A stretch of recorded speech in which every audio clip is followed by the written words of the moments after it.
Um, I would like to welcome you here, and let's get started. I'd like to introduce Dan Grosz. He's a member of the Peterborough Democrats Executive Committee and winner of the 2023 Hillsborough County Democratic Committee Grassroots Award. He has a BA in Political Science from Boston University and an MALD from Fletcher School of Law and Diplomacy at Tufts. Dan started his career at Bank of America's Merchant Bank BA Asia Limited in Hong Kong, spent 10 years in the Far East, both working at the bank and eventually starting his own consulting company, Vantage Pacific. Returning to the US, he began a second career as a management consultant for Coopers & Lybrand's Advanced Technology Group in Boston, before branching out into information technology and software development, working in companies such as Xerox, Timberland, and VIP, eventually winding up as president of a custom software development company based in Waterville, Maine, prior to retirement. He has won a number of professional honors in Ecumenium, including the CIO Decisions Leadership Award, and the Polk Inventory Management Award, and the Aberdeen Supply Chain Award. Dan was selected by his peers to serve as chairman of the Automotive Aftermarket Industry Association Technology Committee, and invited by both IBM and ClickView to serve on their customer advisory committees. Dan would like to dedicate this forum to his parents, Stephen and Suzanne Grosz, both Hungarian Holocaust survivors, and to Adrian Kraus, who sponsored his family when they emigrated to the US from Israel, and who the composite character Dr. Rachel Cohen is largely based on in the current Hulu series, Deutsches Haus. Dan, I will turn it over to you. Thank you very much for that introduction, Matt. So let me share my screen and let's get started.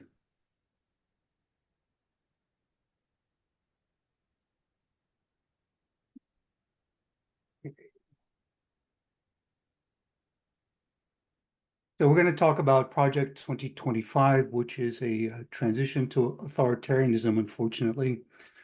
Project 2025 is starting to get a lot of attention.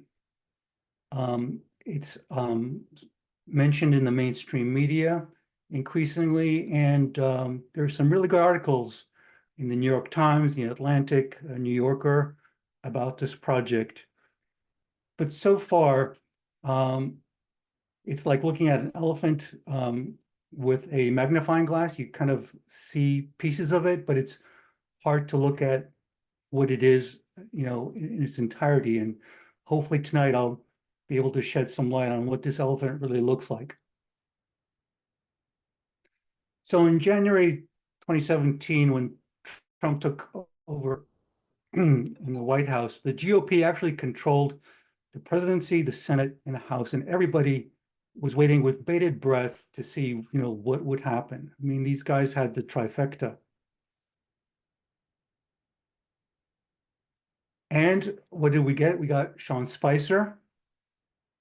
We got the crowd controversy. We got the Muslim ban, and we got Mexico's going to pay for the wall. It was a real surprise to everybody, but particularly to the right wing, who had great expectations. Incompetence, chaos, ineffectiveness, clownishness, that became the hallmark of the first Trump administration. Right? We win. He's got a whole plan. This is Steve Bannon. Let's have a group. It's the same thing as the victory speech. Let's have a group hug. We're going to have a group hug. Now, look, we did win by bringing the establishment in. We wouldn't have won without him. The first call I made when I was announced was to Reince Priebus. Reince was a great partner, but the decision's made. We're not going to go after Ryan. We're going to keep in the speaker. We have the whole ability to change it out right then. We're going to work. Making that decision. What's driving that decision? It's certainly not you. No, absolutely. That was all for. What do you mean? Just take all these guys out. No, but and listen, you got to remember, being a surprise win, right? And let's say in that whole group, Trump and myself are the only two that thought we were going to win. Everybody else is in shock, right? You got 10 weeks to relieve the watch, right? When it's your responsibility. We don't know. And we got the whole national security apparatus of the Republican Party is all never Trumpers. In fact, the core of the Never Trump is national security. So we have no national security guys we can pick from. We don't know anybody, right? It's one thing to talk about it. It's another thing to put in the pages of Breitbart. Another thing to have Bannon on his radio show yammering away. It's a lot different when it's now looked at it and the whole thing. Remember, the next day, the stock market is going to drop 5,000 points. Trump doesn't know what he's doing. The country's divided. You're going to have a civil war. The whole street on Fifth Avenue, people down there, cutting themselves. It looks very different. The Wall Street, everybody's going, financial markets are going crazy. Nobody anticipated this. It's Donald Trump as president of the United States. I think the president and others around him figured, let's have a unity thing with the Republican Party. Let's make sure. So it empowered Paul Ryan and Mitch McConnell to have the power they have.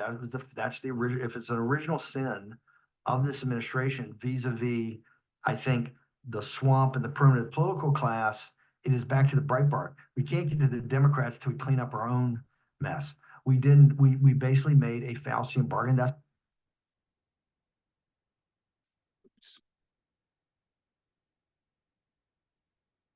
Oops, I don't know what happened there, but it's going backwards. Sorry about that.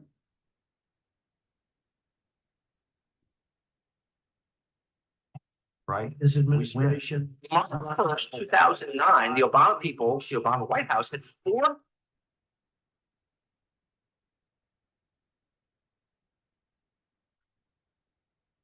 Right. We win. His He's got a whole administration. plan. March 1st, 2009, the Obama people. Sorry about that. What I can tell you about the Trump policy toward Ukraine, it was incoherent. It depends on who you talk to. They seem to be incapable of forming a quid pro quo. The president wasn't even aware, of where this information came from. He wasn't briefed on the source or method of the information either. Do you know of any case where a person has been charged for obstruction of justice, where they said or thought they hoped for an outcome? He probably wasn't steeped in the long-running protocols that establish the relationships between DOJ, FBI, and White Houses.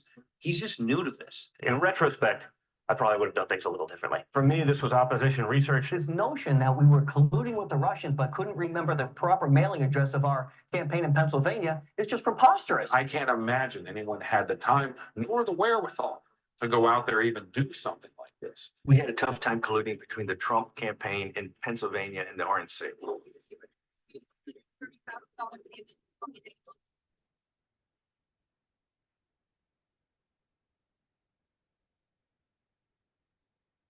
So the failure of Trump 1.0 was diagnosed as being caused by the administrative state, also known as the deep state. And we know that as the federal government run by the civil service. Project 2025 was initiated by the Heritage Foundation, together with more than 100 other right-wing organizations, as a response to that failure. So a little bit about the Heritage Foundation background. It's a right-wing think tank. It has 200,000 individual and corporate supporters, about 200 permanent staff, $38 million budget, and it was founded in 1973 after Nixon resigned. And it provided the intellectual foundation for Reaganomics. It typically advocates for limited government, traditional social values, and free market economics. And it has a great deal of influence in conservative circles on things like climate change, abortion rights, tax cuts, deregulations, LGBTQ issues, school vouchers, voter fraud, and so on.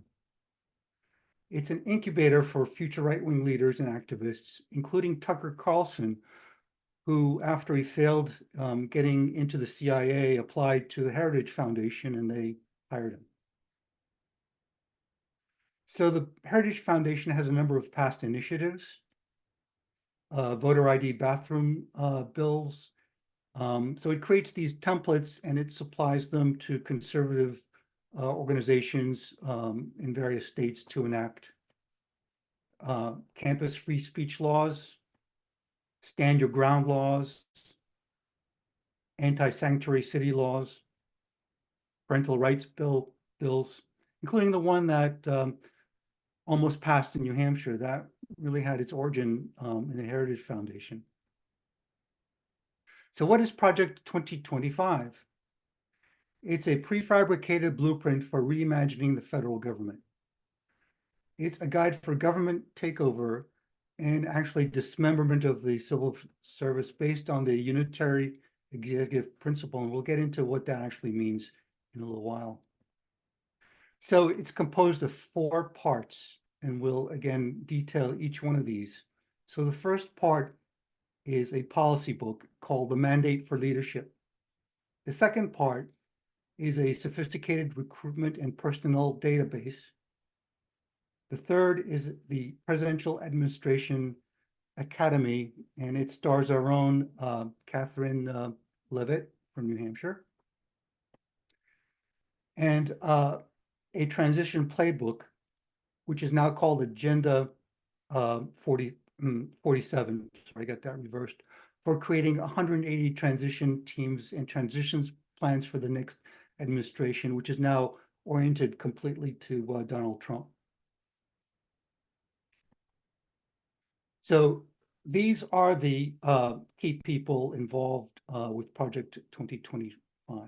Paul Dans used to work for Trump in the White House in the executive part.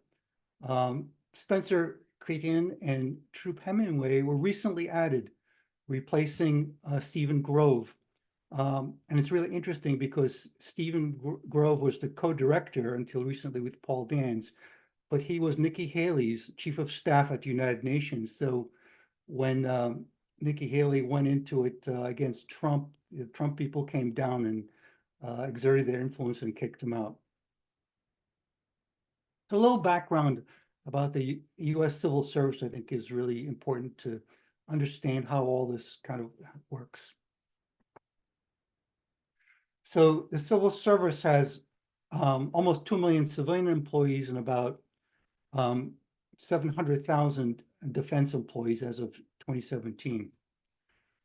The Federal Register lists 438 agencies and sub-agencies. It's governed by the Civil Service Reform Act of 1978, which builds on and subsumes the Lloyd-La-Follette Act of 1912, which instituted a court that you need to go through to fire civil servants, and the Peterborough Act, which of 1883, which established the merit-based civil service we have today. And we'll get into that, how that actually came about in the next slide. So a quick history. Initially, when we declared independence, the federal employment was essentially based on an old boys club system of lifetime appointments. And that kind of worked because the founding fathers, they all knew each other. It was a very small country at that point, and it worked until the early 1800s. When after Andrew Jackson was elected, he implemented what's called the spoil system.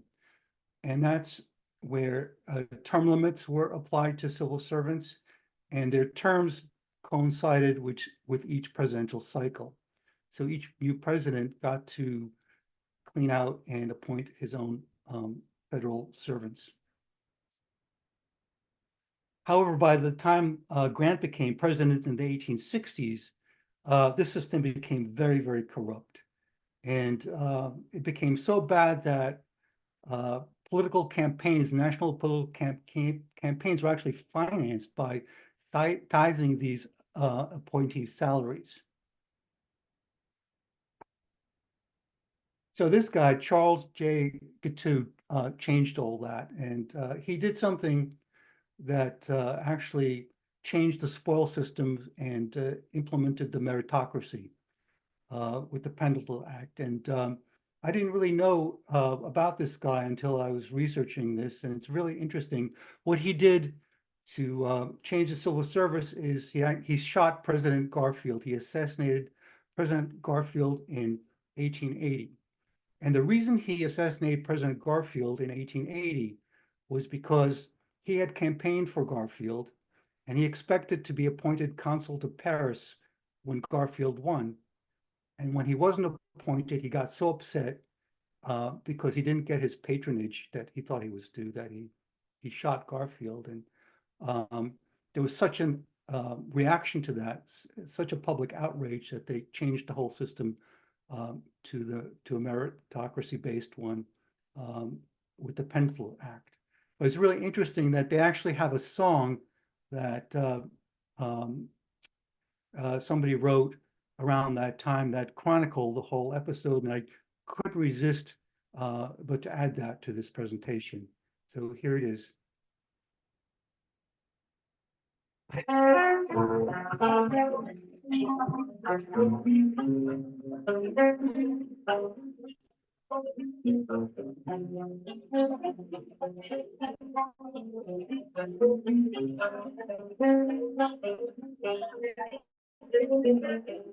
Come holy tender Christian, wherever you may be, and likewise pay attention from these two lines from me. I was down at the depot to make my getaway, and Providence being against me, it proved to be too late. I tried to play off insane, but found it would not do. The people all against me, it proved to make no show. Judge Coffey passed the sentence, the clerk he wrote it down. On the 30th day of June to die I was condemned. My name is Charles Shaw, my name I'll never deny. To leave my aged parents to sorrow and to die. But little did I think, while in my youthful bloom, I'd be carried to the scaffold to meet my fatal doom. My sister came in prison to bid her last farewell. She threw her arms around me, she wept most bitterly. She said, my loving brother, today you must die for the murder of James A. Garfield upon the scaffold high. My name is Georgie Shaw, my name I'll never deny. To leave my aged parents to sorrow and to die. But little did I think, while in my youthful bloom, I'd be carried to the scaffold to meet my fatal doom. I couldn't resist that, and this is actual a copy of the Pendleton Act that initiated the modern civil service. So I want to talk a little about how the civil service is structured, and basically it is divided into two types of employees. On the left, we have the exempted employees, which are appointed, and on the right, we have a competitive based employment, which is done through an entrance exam and various standards set by the different agencies and branches. We're going to talk about the exempted side of the house. So there's a senior executive service, which consists of high-level managerial, supervisory, and policy positions. And then the various scheduled employees from A to E. And Schedule C is the most interesting because that's where most of the critical political appointees are put. And that's for confidential or policy roles. And typically in administration, when it changes, you have about 4,000 positions that are exempted. In other words, there are political appointments that then work at the top tiers of the civil service over career professionals who typically remain there for the entire career, spanning multiple administrations. So the Heritage Foundation, when it thought of Project 2025, it had a number of international examples to look at. And they range from merely awful to, to batshit crazy. And starting with Viktor Orban in Hungary, who kind of came up with this idea of an illiberal democracy, which he instituted in Hungary. And the Heritage Foundation in particular is very enchanted with Viktor Orban, and they want to create essentially a Budapest on the Potomac as part of this project. And the salient features of an illiberal democracy is that you have democracy as a window dressing, but essentially the key democratic institutions are undermined, and voting is suppressed, press is suppressed, the judiciary is suppressed, and so on.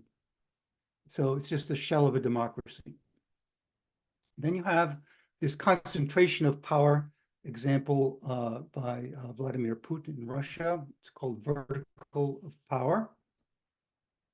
And you have Chairman Mao, interestingly, who is very relevant for our discussion, because he came up with this idea that in China during the Cultural Revolution and the Great Leap Forward, you really need to get rid of the experts that are in the way of revolution and just simply have people that are ideological and, sort of what they call red, replace them. And then finally, we have political deification, which we have in Korea. And unfortunately, that's the direction that our orange friend is heading towards. He really wants to get the trappings of what he sees in North Korea. So I'll let the protagonists speak for themselves about what Project 2025 actually is. This is a very, very interesting discussion put on by the Heritage Foundation. These are the guys that actually are the brains behind the project, and they say some very subtle things. I will make some comments as we go along. I didn't actually understand what they were talking about until I did quite a bit of research and reviewed this several times. What is Project 2025? It is everyone here. This is the movement. We are going to be prepared day one, January 2025, to hit the ground running as conservatives to really help the next president. Heritage got on the marker as an organization by delivering the first mandate for leadership in 1980 to President-elect Reagan. We also, over time, gave a lot of resumes in, but when Dr. Roberts came aboard, he said, this task in 2024 is too big for any one think tank. This has to be a movement. And what we've done is use our convening power here at Heritage to bring the entire movement together. So 2025 is not a Heritage thing, it's a conservative movement thing. We're going to explain briefly here. We're going to have a panel and we'll have a video, but what we're doing is systematically preparing to march into office and bring a new army of aligned, trained, and essentially weaponized conservatives ready to do battle against the deep state. So if you would, join me in watching the video and inviting our fellow panelists here, Ed, Rick, and Ken Cuccinelli over. So we'll do the video and have a little discussion. What is Project 2025? It's a call for you to come work here, Washington, D.C. Conservatives face a tough challenge in Washington, the swamp. The left has built a system that blocks and sabotages our efforts to run our government and deliver a conservative agenda. People would come into the government on behalf of a president and not be bought into the agenda that he was elected to do. They were either uncommitted or incompetent. Things aren't going to change unless you commit to serving our country. We want to make sure that the plans that are in place have been vetted so that the person knows not only what argument and excuses come in their way, but what the answer is, and have the trust of a movement-wide effort led by the Heritage Foundation to make sure that they know that it's credible and it's conservative. This time, we have a secret weapon. This time, we have Project 2025. By learning from the experience of former conservative appointees, we can overcome common obstacles and get things done. The reason I got involved is because I wanted to be part of a movement-led effort, and Heritage Foundation has used their influence to be able to convene the movement. We can be ready to hit the ground running on day one of the next administration. In the wise words of Morton Blackwell, you owe it to your philosophy to study how to win. Project 2025 will ensure a conservative agenda is ready to roll on day number one. Make sure that we as conservatives are prepared to hit the ground running January 20th, 2025. To learn more, go to project2025.org. Great. Well, let me explain briefly how we structured project. Thank you. Let me give you a little overview how we've structured this, and I'm going to pass the mic over to Rick Dearborn to give you a little bit overview from his viewpoint as Deputy Chief of Staff in the White House and running the last transition. We have 4 pillars we speak of, and this is an integrated approach. First, as you know, today we came out with our policy book, Mandate for Leadership. This sets the table for what conservatives want in their next standard bearer. We are bringing this out before the primaries to bring the candidates to our point of view. And we're standing at the ready to train them up and give them policy expertise. But this is a great sampling across our 50+ member coalition of what conservatives in the main want to see in the next 4 years. 2, we're making a massive database, conjoining all of our personnel recommendations into essentially a conservative LinkedIn. This is for anyone in America to enter into government here in Washington. This place is only going to change when we take people in from outside of the Beltway. Anyone who's listening to this, who's ever aspired to come serve, this is your call to do it now. Join the database, create your profile, and then 2, we shift into pillar 3. It's our online training. It's going to teach you the rules of the road. How do you function in government? How does government function? We're going to teach you the more mundane things about how to get a security clearance, but we're going to tell you how to work effectively with a career staff, how to the budget processing work, the budget process works, and all these other intricacies of federal government life that you can't learn on the job. And then finally, we're going to be doing the playbook. This is our plan of action for the first 180 days. We're doing transition teams. Rick, why don't you tell us a little bit about your experience on the last transition and how this project will make it different? Thanks, Paul. I appreciate that. So Rick Dearborn, I'm the former Deputy Chief of Staff for President Trump in the White House. But before that, and right after he won election in 2016, 3 days later, I was tapped to be the Executive Director of a presidential transition. I think James Baker is the only person that's been on a transition 5 times. I think he ran one 3 times. Normally, when you do it, it's your first time doing it. I love doing it. I don't know that I want to do it again, but the peaceful transition of power is an awesome responsibility.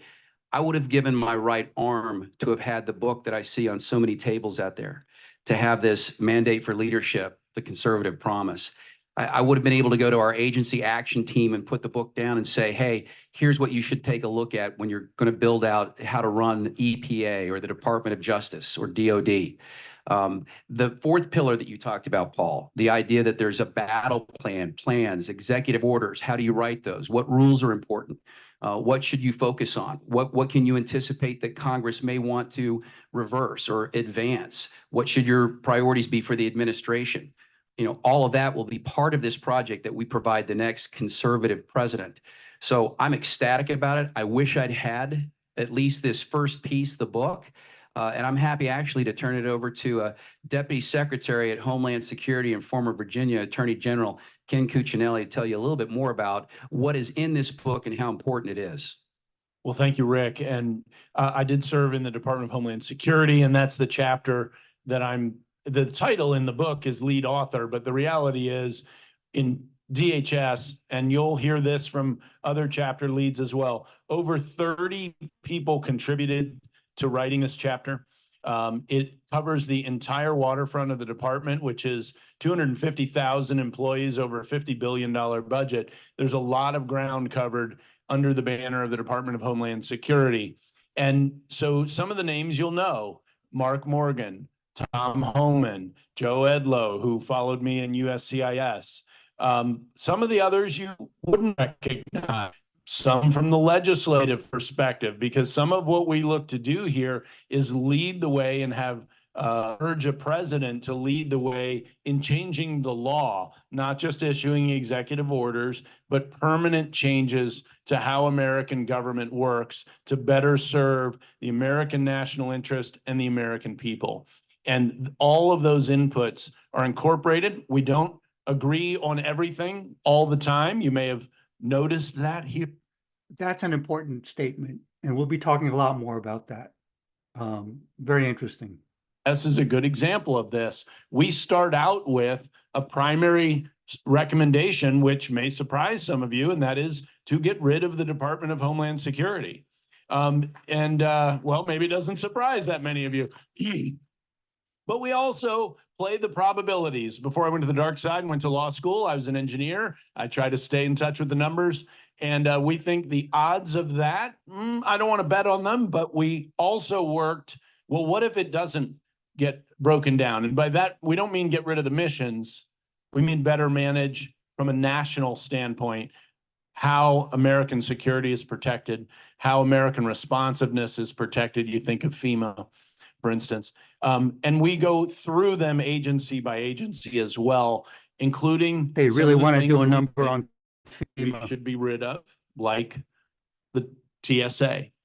It should be, it isn't that there shouldn't be security, but government doesn't need to run that, just by way of example. And that's not new to the conservative movement, but I think it is new to a lot of America. And we lay out the groundwork for how an incoming team, as you heard Rick describe, could begin executing on that goal on day one. And so, like many of the other chapters, lots of people involved in writing the Department of Homeland Security chapter. Very proud of that work product. And I think that when you add in the personnel piece and the training, you're going to hear about more from Ed, pillars 2 and 3. This really would tee up an incoming administration to achieve more than we've ever seen under a conservative president before, which is exactly what we want to tee up the next conservative president to do. So with that, I'll hand it over to Ed Corrigan. I guess I should have mentioned I'm at Center for Renewing America these days, which is set up by Russ Vogt, who you saw in this video here. He's former OMB. Obviously, I was at DHS. And that's kind of where I hang my think tank hat. And I can attest to to use Ed's word from earlier today, the ecumenical nature across the conservative movement of this whole effort. And that only makes it stronger. It really does. It's a very powerful way to see a bunch of individualists and organizations that value individual liberty set aside. They have some major their own differences interests to that we work can just take purely on behalf advantage of of. good conservative policy has produced a really outstanding product. And I'll hand it over to Ed Corrigan. So I'm Ed Corrigan. I'm the president of the Conservative Partnership Institute. Really proud to be a part of this project. So many of you are focused rightly every 2 years on electing the right people, and so much of your time and energy and resources are put toward that effort. But so often we ignore what happens the day after you win. And that's what this project is all about, because that's so, particularly with the presidency, it's so important.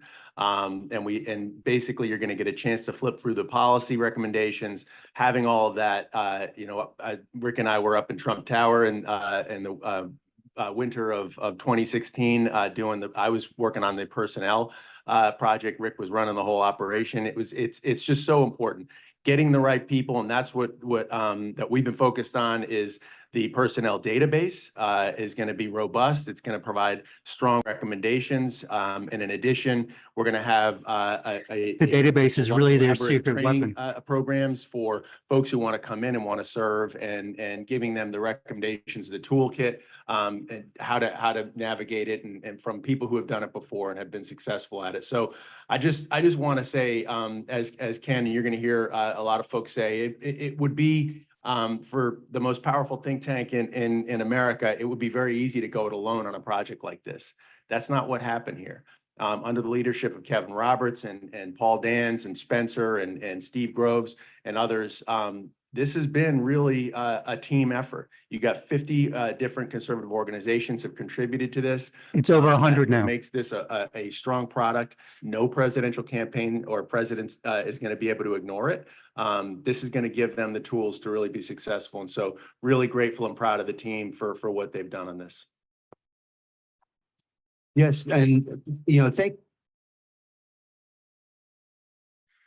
So the key takeaway up to now is really that they really feel that personnel is policy, and that's what Project 2025 is all about. We'll be talking about both the personnel side and the policy side. So the core concept behind 2025, the thing that really enables it, is this unitary executive theory. This concept really came about during the Reagan administration. And it's an argument that the US Constitution gives very broad executive powers and autonomy over the entire executive branch to the president. The Constitution grants it slowly to the president, and it's not really dispersed among agencies, which it currently is, actually. And the president has total control and oversight over the entire federal government. And particularly troubling about this concept is that the president would have a lot of authority over the Justice Department and really be able to politicize it.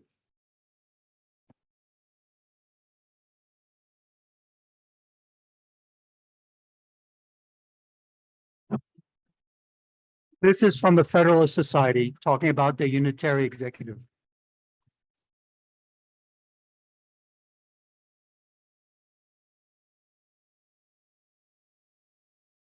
The executive power was the hardest power for the framers to define. When they were creating the national executive, the framers agreed that the executive should have the power to carry into effect the national laws and to provide for the appointment of officers that the law does not otherwise provide for. But other than that, they had little agreement on what the executive power was. And so James Madison actually moved that the executive shall have any other powers, not legislative nor judiciary in nature, implying that it is easier to define the legislative and the judicial power than it is to define the executive power. Article 2 of the Constitution contains a general grant of executive power to the president. Article 2 says the executive power shall be vested in a president of the United States of America. Thus, this grant has been interpreted as a general grant, giving the president all of the executive power, subject only to express limitations later in Article 2. The other important observation about the executive power in the Constitution is that the framers did not give all of the historically executive powers to the executive. The framers looked at all the prerogative powers that historically belonged to the British king and gave them to multiple branches, to multiple constitutional actors. They gave some to the president alone. They gave some to the president and the Senate together, for example, the treaty power. And they gave some to Congress, like the power to declare war, to issue letters of marque and reprisal, and to coin money. This, however, does not mean that Congress has created a plural executive. The unitary executive means only that the executive branch is headed by a single individual. It says nothing about whether the other branches of government have some textually permissible powers that historically would have been exercised by the executive.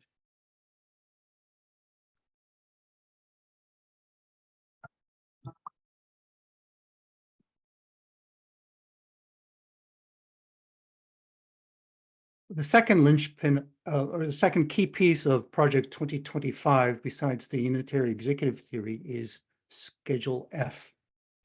This is really important. Without these two, you couldn't really have a Project 2025 succeed. So what is it? So Schedule F was Executive Order 15397, issued by Trump on October 21st, 2020. And it was an invention of Russell Vought, who you saw in different snippets in the previous videos. He is really kind of the mastermind behind it. He was the head of OMB under the Trump administration. But one very curious thing I find is the timing of Schedule F. It was on October 21st, 2020, which is literally 2.5 months before, Trump was out of office, and literally a few days before the election. It's very puzzling to me, and I haven't quite gotten, myself a satisfactory answer as to why they did this thing on October 21st. So what it does is it reclassifies 20 to 50,000 competitive career civil service positions to political at-will employees, or Schedule C employees. So this is a new schedule. If you recall, the list of schedules from of the exempt branch from A to E, this is another one, but allows existing career civil servants to be reclassified. And it completely circumvents the traditional civil service procedures. It essentially allows the president to remove key staffers throughout the civil service at will. Now, it's interesting that one of the first things that President Biden did was he rescinded Schedule F in 2021 before it really was implemented in any way. It was one of the first things that he did in office. So to illustrate how Schedule F might work, here is an example, an org chart for a typical federal agency on the left, and on the right, it kind of looks at the different classifications. So kind of towards the top, where you have administrators and deputy administrators, those are really considered principal officers. Those are always exempt. They're always appointed by the president, and they're typically cabinet level positions. And then below them, you have the assistant administrators. They're called inferior officers. And below that, you have the employees, people,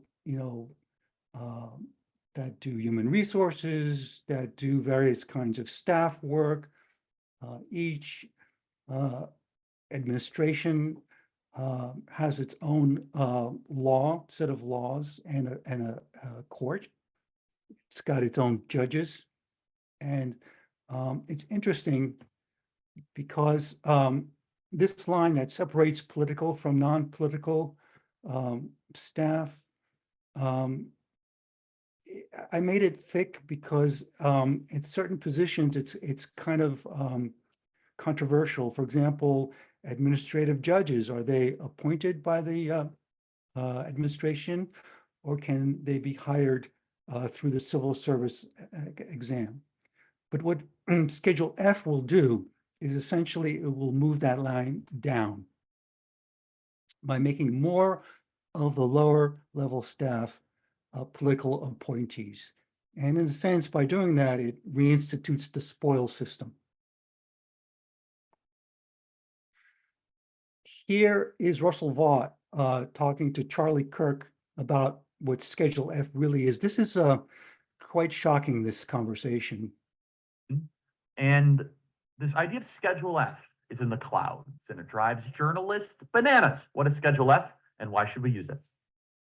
Schedule F is an authority that we discovered and developed at the end of the Trump administration to give the president the ability to reclassify career civil servants who normally have permanency within the bureaucracy to turn them into essentially at-will employees.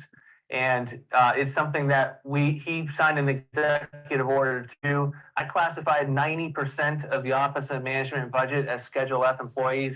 It lit off great protest within my agency, but it was critical because you would get a sense from them, even in mine were pretty good, they would say, well, we work for the office of the presidency. We don't work for the president who was duly elected. And there you get the sense of the cultural problems and the roots of the problem that cause you not to be able to implement your agenda. And so this needs to be a day one initiative. You know, the president's very supportive of it. He's already done it once before. If he's given that opportunity, and I hope he is, this would be one of those first things that I can imagine that he would do. So Russ, I want to thank you for discovering that, but I'll be very honest. I'm sure our audience says, why didn't we have this on day one? Yeah, I mean, that's the kind of work that never really got done. And when we took office, there were those of us who were trying to figure this stuff out while we were doing the jobs that had a lot of different responsibilities. And so my hope is that Did it really don't take have to them do 4 that years? again, because we're laying the groundwork now to be able to have whoever goes in there on day one has the tools and the plans and the paradigms. A lot of these are thinking about things anew and not on 200 years of bad precedent and bad statesmanship. We want to make sure that the people who go in can hit the ground running from day one.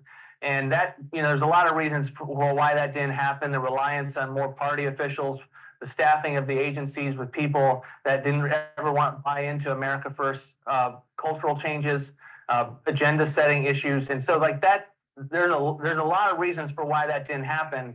We want to make sure that can never happen again, and make sure that from day one, we can ensure that the agenda is being done. That's exactly right. That's what we need. And so can you just give our audience a little bit of a read in the couple minutes we have remaining on how ideological some of these agency employees are, and what percentage are ideological versus they just want a paycheck and they say whatever? Can you give us an idea of the makeup of a federal agency? Yeah, I would say that within my agency, we had 80% of it was left leaning. Many of them were people who cared about budgets and cared about cost benefit analysis and regs, but their paradigms were all rooted in this permanent class, ruling class that defines the milieu of Washington, D.C. And you can reason and work with that crowd, but there is about a 10% of activists that are animated by the wokeism, the anti-racist movement, to be able to come into these agencies, and they're just activists. And are they growing, Russ? Sorry to cut you off, we're low on time, but are they growing? Are they multiplying in number, the wokies? Yes, they are. I mean, they are increasingly prevalent. And so you don't have as many of the folks that have been there for a long period of time that, probably worked under Bill Clinton or George Bush. These are folks that were really came and radicalized by the politics of Barack Obama and Joe Biden. And really quick, the colleges are sourcing a lot of this, right? The wokest part of America then becomes a feeding agency for all these different agencies. Is that right? Pipeline. Yeah, real quickly, I had my HR department person say, Russ, we're just committed anti-racists. Yeah, and where do you think they learned that? They learned Ibram Kendi.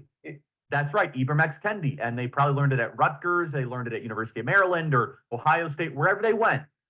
And that's been a theme we've been hitting the last couple hours. Obviously, it's an issue close to my heart. So that's so interesting. I want everyone to understand that. What agency was that again, Russ? This is OMB. This is one that's the more conservative organization. Yeah, so it's one of the more conservative organizations with incredible power over the federal government, Office of Management and Budget. And there within the federal government is an HR director who says, I'm a committed anti-racist. That is a sleeper cell of a woke communist ideology who's just right there within our federal government. Sourced from the colleges. I hope everyone understands that. You're going to have to figure out how to solve that. I don't know. But ideological purity tests are an interesting approach, but let's break up the federal government first, and then we'll go from there. Move it to Kansas. Russ, thank you so much. Great work. You had to hear it from the horse's mouth. Imagine having an anti-racist for HR. So now let's get into the policy side. It's the 880-page Bible. What is it about? So it's a conservative promise. It really is based on a lot of the Christian nationalist principles. Kevin Roberts, who's the head of the Heritage Foundation, wrote the introduction, and he talked about 4 key pieces that suffuse the policy book. restore the family as the centerpiece, dismantle the administrative state, defend the nation's sovereignty, and secure God-given individual rights, what the Constitution calls blessings of liberty. And he talks about the pursuit of blessedness, which is really a whistle to the evangelicals. Legia Miller did a really interesting review of just the introduction. And what I like about it is kind of, she reflects the emotions that one would have reading it. So I put her in the presentation.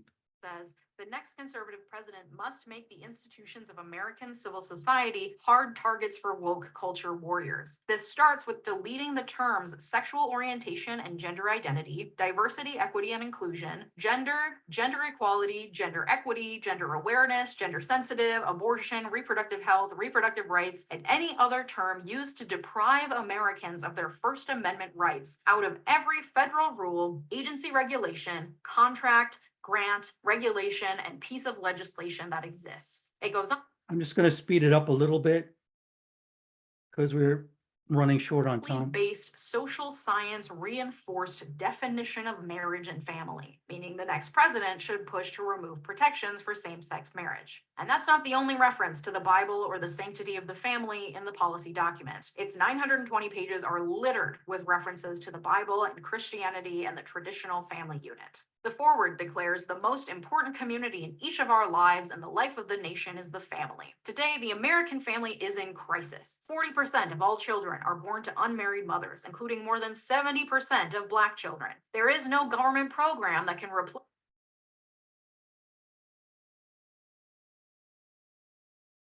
policy is securing our God-given individual rights to live freely against the woke agenda. The opening note of the manifesto states, today the left is threatening the tax-exempt status of churches and charities that reject woke progressivism. They will soon turn to Christian schools and clubs with the same totalitarian intent. In the chapter on COVID-19 policies, the author asks, how much risk mitigation is worth the price of shutting down churches on the holiest day of the Christian calendar and far beyond as happened in 2020?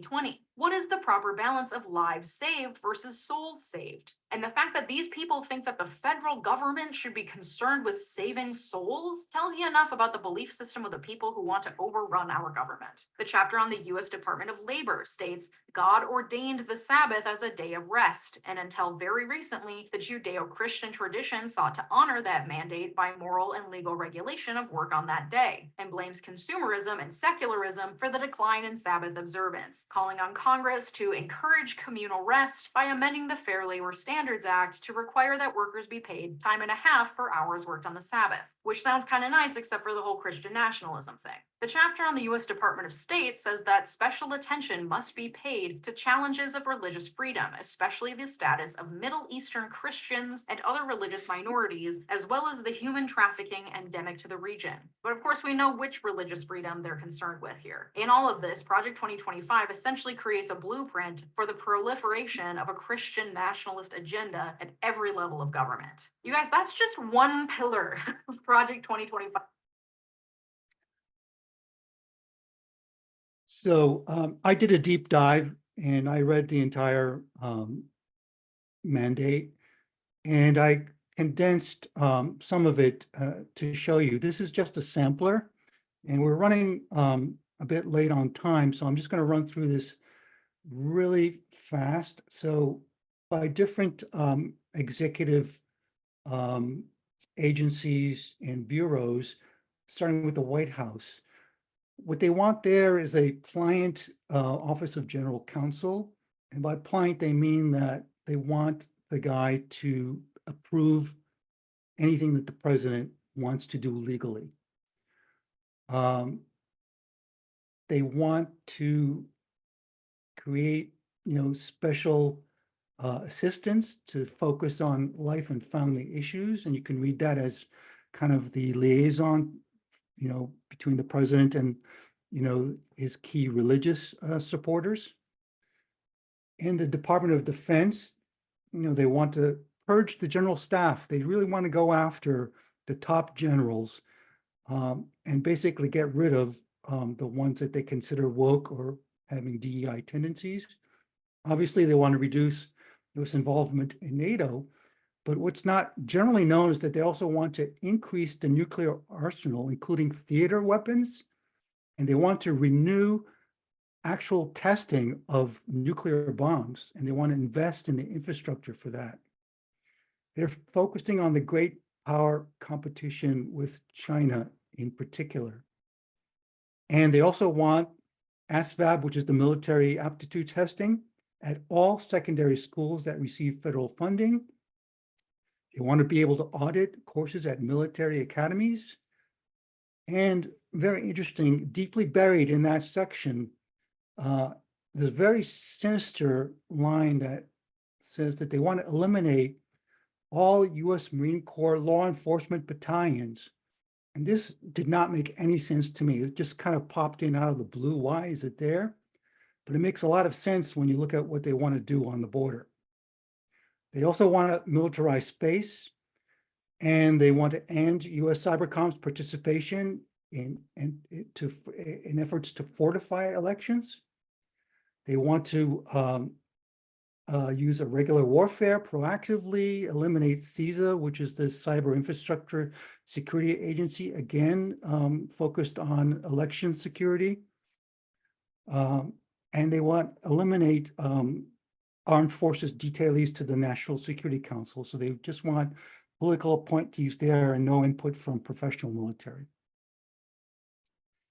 They actually want to eliminate the Department of Homeland Security. But if they can't do that, they want to combine Customs and Border Patrol with ICE to create the Border Security Immigration Agency. And what is more particularly sinister is they want warrantless searches for illegal immigrants with no protected spaces and no geographic limitations. So essentially creating a force that can go into any house for any reason in search of illegal immigrants. They want to reinstitute horses and whips. They want to, as they mentioned, privatize TSA. And they want to also privatize the FEMA flood insurance and shift a lot of the responsibility of the cost of FEMA to states, and of course, fund the border wall. In the State Department, they want to get rid of all leadership positions that were in place before January 20th. So a wholesale purging of the State Department, all political ambassadors, they'll get rid of that. All unratified treaties will be reviewed. Allocation of foreign aid will be frozen. Cost-benefit analysis of participation in all international organizations. They want an Article X on China. China is a particular focal point for these guys.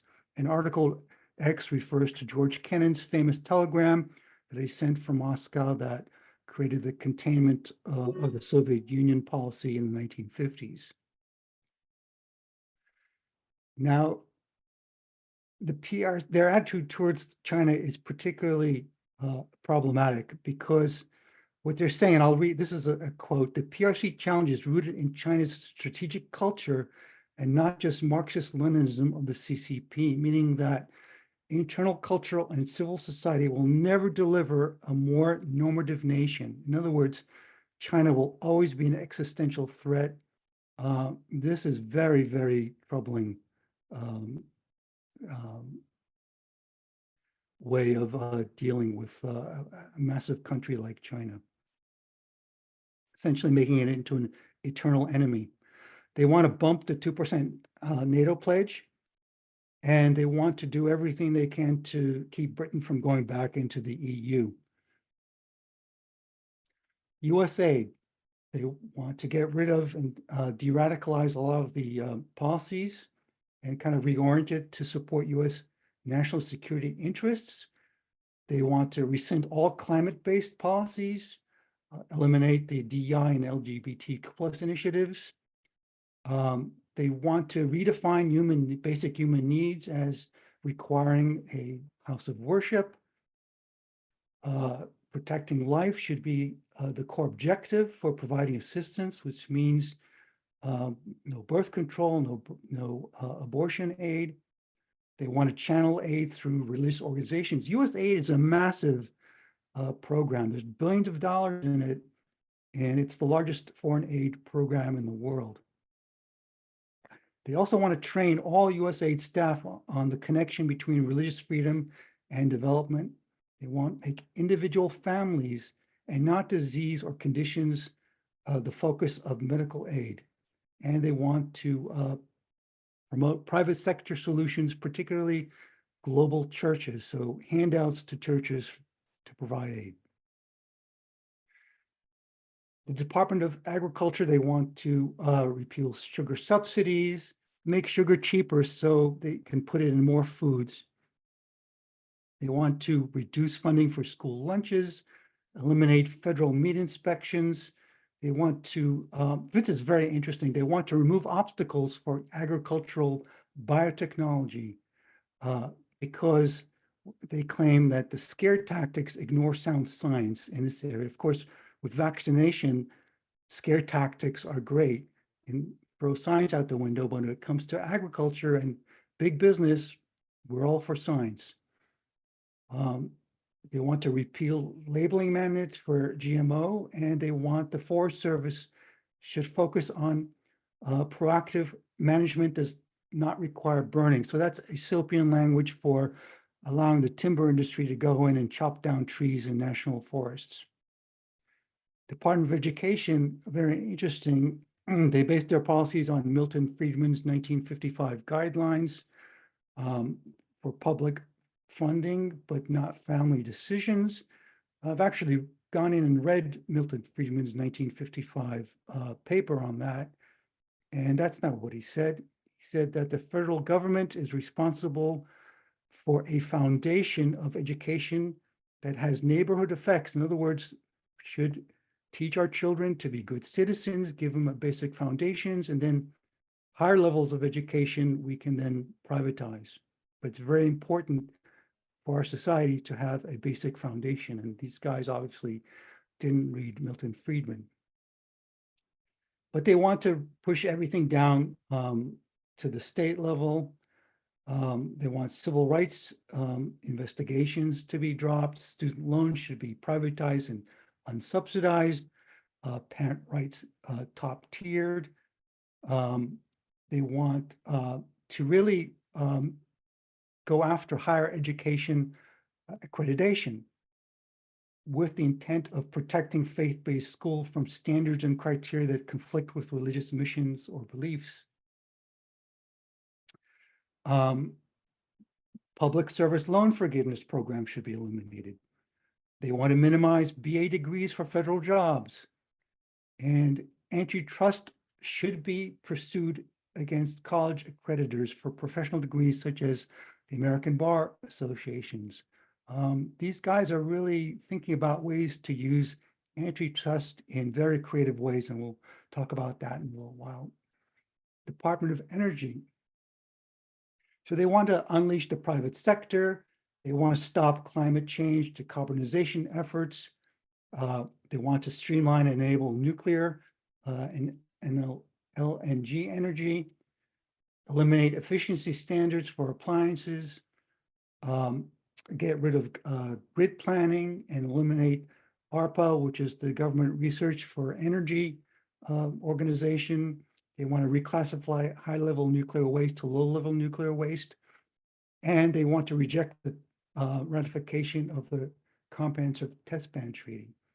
What's interesting is that a lot of the Biden administration's efforts have gone to using some of the national labs in the Department of Energy to create pilot projects for renewable energy. And it's a really huge effort that not many people know about or talk about, but they want, and it will provide some real benefits to us as this technology is developed and nurtured through its development by our national labs, but they want to get rid of all of that. EPA, they want to downsize, they want to shift to more local and state efforts. They want quote unquote, to expand opportunities for a diversity of scientific viewpoints. In other words, they want quacks. They want to change the way scientific research is done, using language like eliminate the use of unauthorized regulatory inputs like social cost of carbon, black box, and proprietary models, and unrealistic climate scenarios. They want to suspend and review EPA advisory bodies. They want to embrace citizen science, and so on. The Health and Human Service, which is a huge agency, covers the CDC. So they want to do everything to undermine science and to protect conscience rights and uphold bodily integrity, as they frame it. They want to restrict the ability of professionals like Anthony Fauci to issue health guidelines. They want to split the CDC into two, effectively making it ineffective. And again, as Legia mentioned, they want to have the CDC focus on things like what is the proper balance between lives and souls. So that should be part of health decision-making, public health in this country. They want to reintroduce more traditional fertility-based family planning methods, like the rhythm methods of ESG, get rid of drugs. They want to allow the importation of vaccines that are not derived from or tested on fetal tissue. They want to remove Medicare restrictions on physician-owned hospitals. They want to repeal the Inflation Reduction Act, drug negotiation program, toughen Medicaid eligibility, and so on. It's really a pretty bad situation.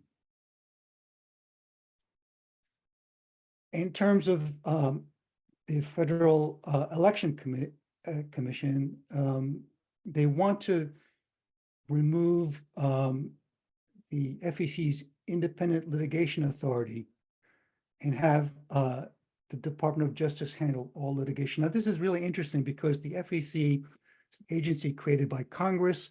The president does not have the ability to fire FEC commissioners, and typically they won't take a case to litigation unless they have a majority, but the commission is split 3 Democrats, 3 Republicans. So effectively, they're not going to take any case involving elections to litigation. And what the Trump people want to do, what the conservatives want to do, is they want to reduce rights, limit voting. And so they want to do that through the legal system. They're stymied by the FEC, so they want to be able to kick it over to the Justice Department, which they will control because they will put in their political appointees.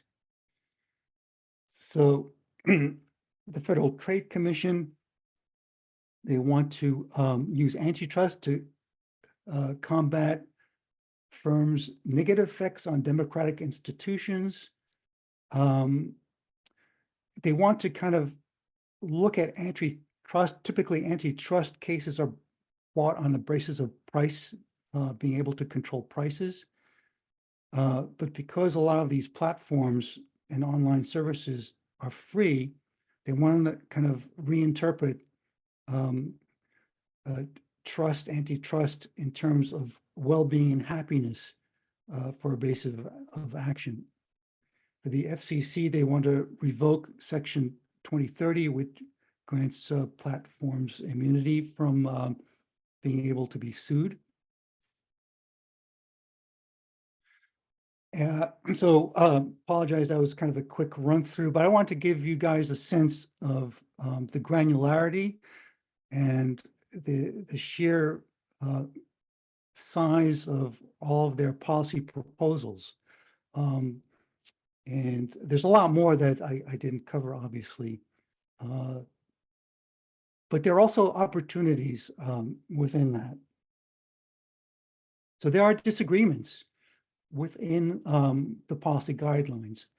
One of the major disagreements which we can take advantage of is over trade. So they actually have the section divided into two. The first part is written by Peter Navarro. He talks about complete decoupling from China, increasing tariffs, reducing the trade deficit, and very aggressive trade policy to rebalance relationships. Kent Lastman writes the other side, and he warns against decoupling and supports free trade to keep markets open. He says that trade deficits are not inherently problematic, and attempts to eliminate them through policy are misguided. Trade policy should be limited in scope, and Congress should restrict presidential trade power. So diametrically opposed, and I think this is a vulnerability that we can take advantage of. Labor policy is very problematic for them because if they claim to be populist, well, are they really the voice of the workers when they support large corporations? And so they turn themselves into pretzels talking about how they would create these employee groups that are actually not unions. But again, that's an area where we could take advantage of because they're really in a bind over that. There's also strong disagreement over content moderation on private platforms because these might intrude on First Amendment rights for corporations, not for people, for corporations. There's also a disagreement about telecom providers providing contributions to Universal Service Fund, which they currently do, and that funds a lot of or subsidizes a lot of the low-cost telecommunications services in rural and otherwise high-cost areas. This is something which you can contrast that with the Biden policy. So the Project 2025 highlights very significant Biden administration achievements as well, because these are all the things that they want to stop and rescind, so they list them. And here's a table of just some of the items that I found buried in the energy policy section. So as you can see, there's a lot of programs to redo the national transmission planning, the national transmission grid. There's a lot of funding to loan demonstration projects. There's a lot of funding to provide private sector investments. And all of these things can be brought out as credits to the Biden administration, because that's something that the conservatives are so much against. So that was the policy section. And now a little discussion about the personnel database. I know we're running short on time. If you can bear with me with a few more minutes, we'll get through this. So this is really their secret weapon. They have a site where you can log on, and they want to recruit between 20 and 50,000 potential candidates. They talk about it as it's a kind of a right wing LinkedIn, but it's a lot more than that. It's a lot more sinister. So this is actually the form that they use that you have to fill out to get registered for their database. So there's a lot of general information about where you live, but there's also very specific information about your views on policy, what books you've read, what things you agree or disagree with. And they also ask you for all your social media profiles and also a resume. So basically, they're sucking up all of the information about a person into this giant database. Now, on the back end, they use a high-performance Oracle database. This is not a Google online spreadsheet. It's massive enterprise scale. It has built-in AI features. It has virtually unlimited scalability, and this is kind of what it looks like behind it. It is massive. The uses can be for screening and selection, skills matching, training or onboarding, influence mapping, identifying candidate pools and networks, issue positioning, but it can also be used for ideological monitor, post-hire flagging of deviations, loyalty enforcement, network analysis, behavior modeling, blacklisting, whole number of other things that we might not even imagine, such as connecting to external brokers. So this is a big industry in the United States. There are various commercial companies that provide a lot of information on just about every individual that can be hooked up to such a database. And so they can basically know everything about you.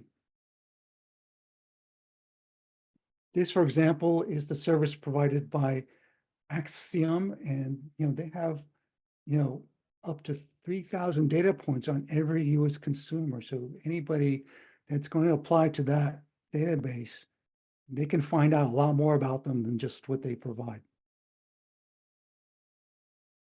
Now let's talk about the Presidential Administration Academy. And here we Conservatives exist to conserve the ideals of the American founding.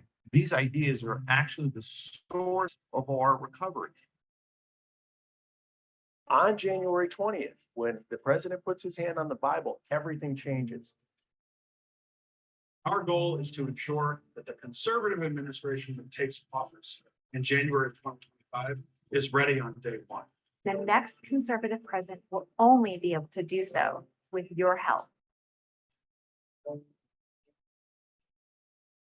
From the president of the Conservative Partnership Institute, vice president of Hillsdale College, The head of the Office of Justice Programs, Assistant Secretary for Public Affairs. senior advisor to the president. Assistant Press Secretary.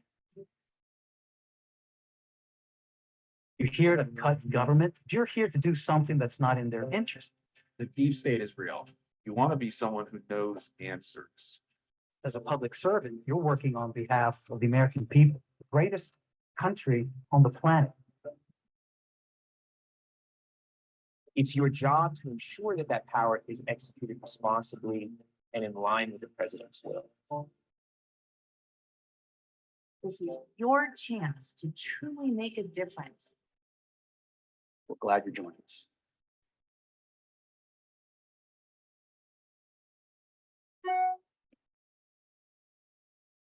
So these are actually some of the courses that are being offered. Conservative Governance 101, Prepare to Serve, the Administrative State and the Regulatory Process, Conservative Governance, Advancing Policy. I'm not going to get into these because we are short on time.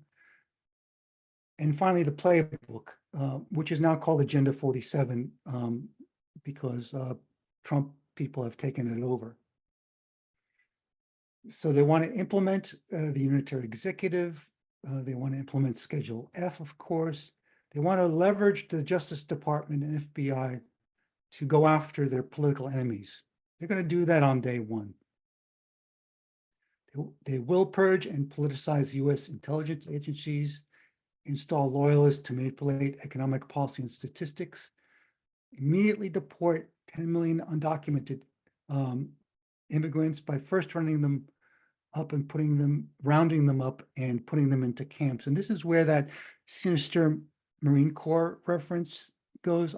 My thinking is that the reason why they want to remove the legal battalions from the Marine Corps is because they want to send these troops after or put them on the border, send them after illegal migrants. They don't want the military justice system intervening in that effort.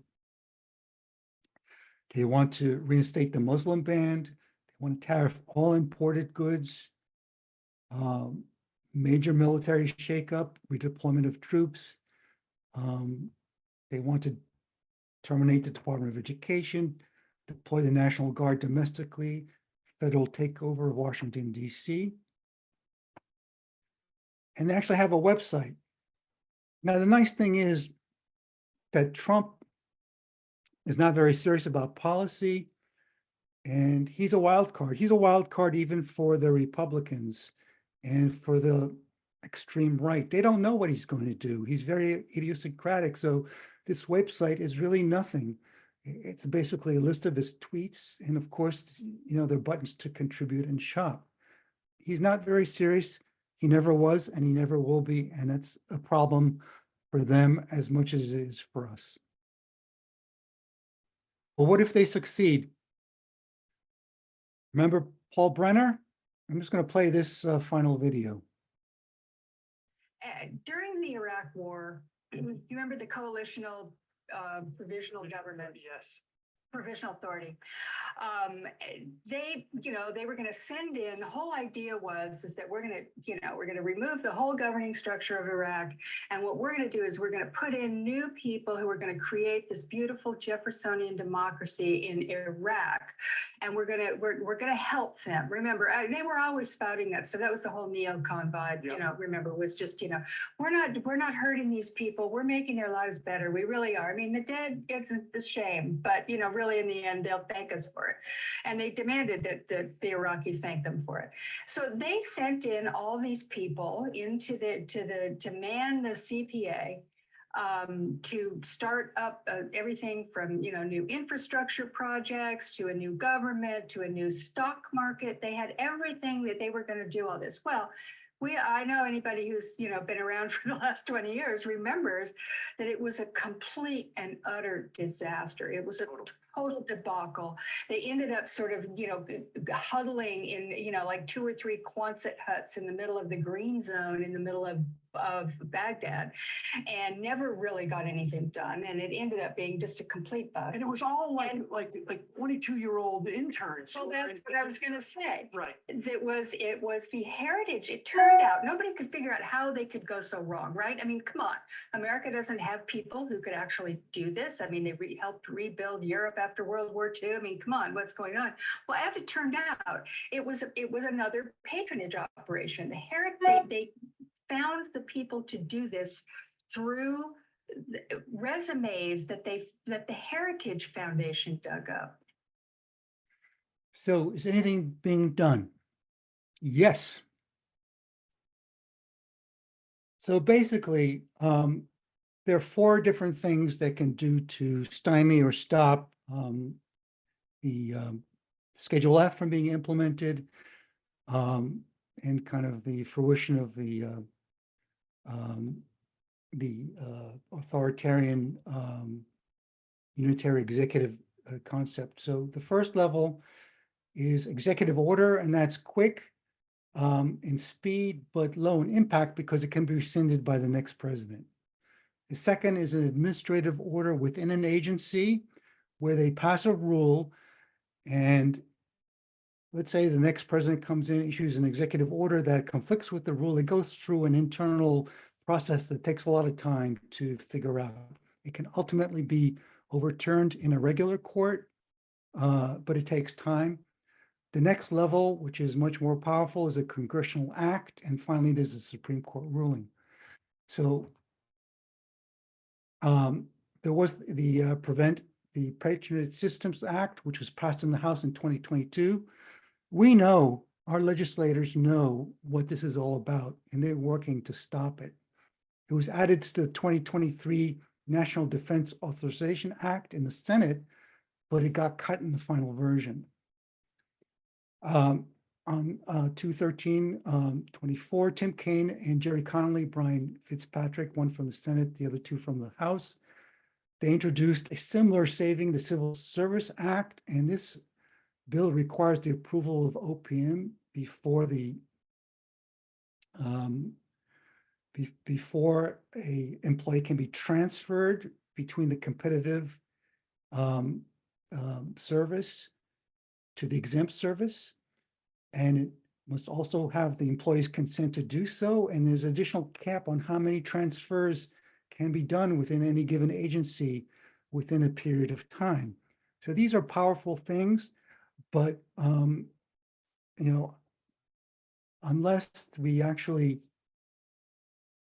and then finally, just this last week, the Office of Personal Management, OPM, which oversees all of the agencies, they passed a rule that basically keeps the professional staff from being moved to exempted service. Again, this is essentially a speed bump in the next Trump administration. They'll be able to overcome these, but it will take them time. And that time can be very useful, but hopefully we'll get an act. This Saving the Civil Service Act is likely to come up for vote in September. We can also flip the script. So what if we turn this project 2025 upside down and inside out? It's really a masterclass in understanding where our democracy is weakest. It's a stress test for the federal government. And it's an early warning system. It's a test bed for passing new regulations, orders, and laws to prevent it from happening. What can we do? We can stay together as a community. We can talk about this, educate other people, post it on social media, write letters, support President Biden, even if we don't agree with him on a lot of things. It's really him or Trump. And trust me, we don't want Trump. Vote and get others to vote. But we also need a Democratic Project 2028 and a Project 2050 to rebrand our democracy. We really need to work on that because these issues will persist even if we win in 2024. So thank you very much. Afraid I went over my time. Hopefully it was worth it.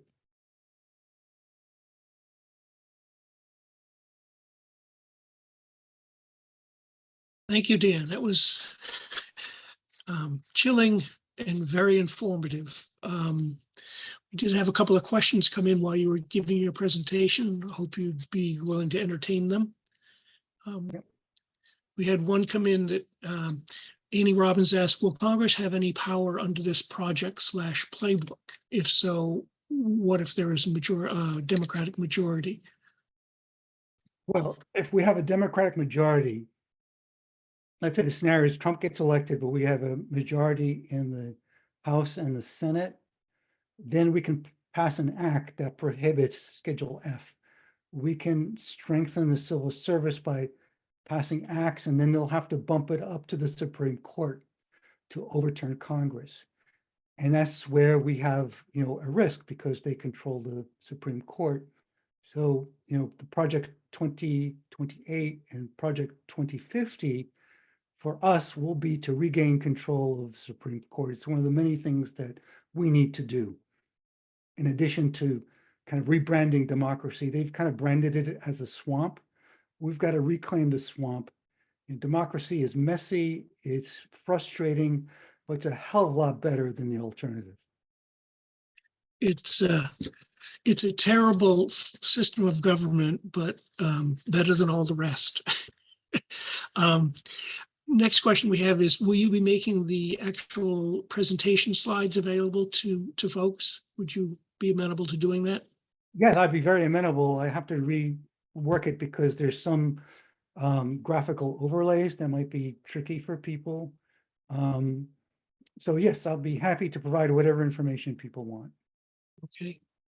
And there's a lot I left on the cutting floor as well. So if people are interested in having a more kind of a slower and more considered discussion on the policy book, I'd be very happy to do that as well. I do know from some of the comments that folks would like to be able to post the information on social media, which would work to get the message out. So I know there's callouts in there that I think would be very effective in spreading the message about how dangerous this is. Sure, maybe I could work with Shayna or somebody to kind of go through and take the best bits out really quick and provide that to people without spending a lot of time doing the whole. Appreciate that.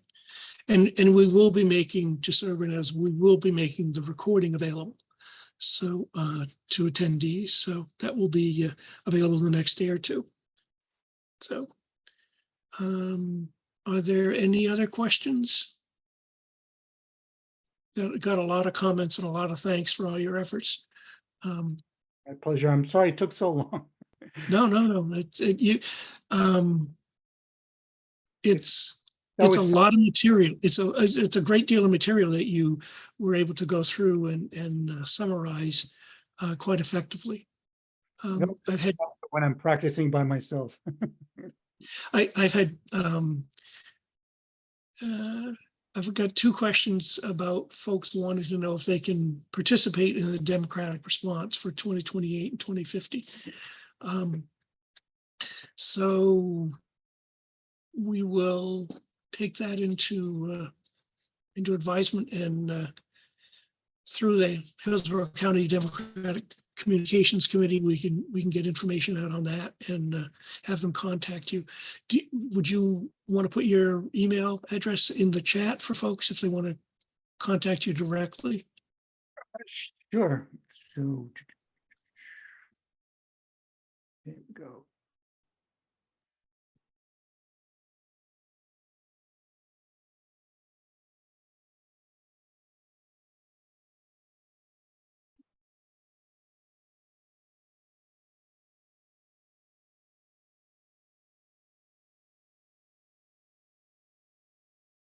Okay, Dan Grosz at Gmail, Dan.Grosz@gmail.com. So it's in the chat. I do see there's a question about, does Project 2025 website accurately reflect the total plan? It does. And if you go to their site, you can download the entire 920-page plan and read through it. And I know there are other links and videos there. Dan shared one of them, which is their training video, which is pretty scary just by who's in the video. And they're just sitting there very, very politely, nicely saying, come help us dismantle democracy, sign on. And did you know Caroline Levitt, who's one of From New our Hampshire? Yep, she was the one at the end, the blonde. She's running for Congress from New Hampshire. She's very active in the training program. She's actually also an instructor. Yep. So, yeah, it's pretty comprehensive, and they're well organized. And I think we have to get our act together and become as well organized to be able to counter this. So, but maybe I didn't emphasize enough. There are major disagreements, and there are a lot of infighting. A lot of these people are very power hungry, and they're grifters, and some of them aren't too happy that the Heritage Foundation has taken a lot of the press coverage over this project. I know Stephen Miller's shop, the American First Policy Institute, is a big competitor. So recently an article, I think, in the New York Times or Washington Post about some of the conflict, but it's something that we can take advantage of. Anytime we can take a slice out of their salami is a good thing for.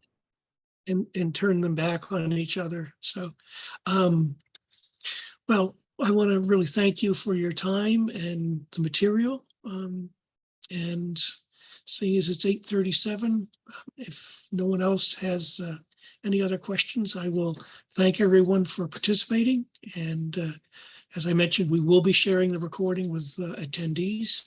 But if you have any questions, feel free to reach out to the. There's one.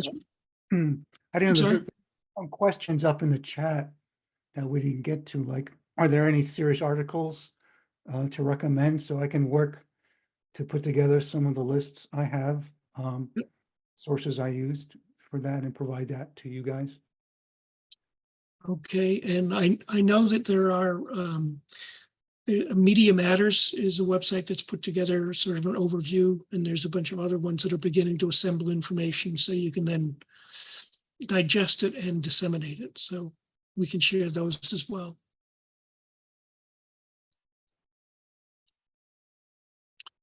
Well, thank you very much, and appreciate you all attending and being here. And we'll see you next time. Maybe we'll do a follow-up as this progresses. So thank you.